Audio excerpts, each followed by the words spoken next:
Hello guys! Ako yung devotion ngayong araw. Samahin niyo ako mag-aral ng Word of God.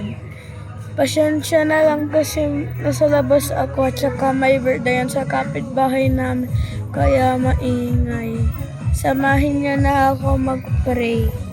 Lord, sana po meron po kami aralan sa po meron po kami matutunan po sa aral mo po. In Jesus name we pray. Amen.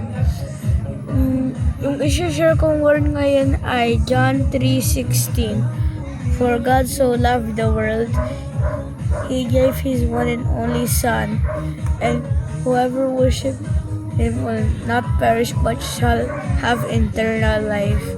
Yung sinasabi ko dito guys, yung pag ni-worship na, dapat yan ito para pag ni-worship na si God, si Jesus, hindi ka mamamatay, meron kang eternal life. Dapat ganito, nag-worship ka, nagpupunta ka sa church, nagbabasa ng Bible, nag-aaral ng Word of God para maka-eternal life ka. Yun lang po ngayon, mag-pray na po tayo. Lord, salamat po sa pag-aral po namin at saka po pag-tuturo po sa amin.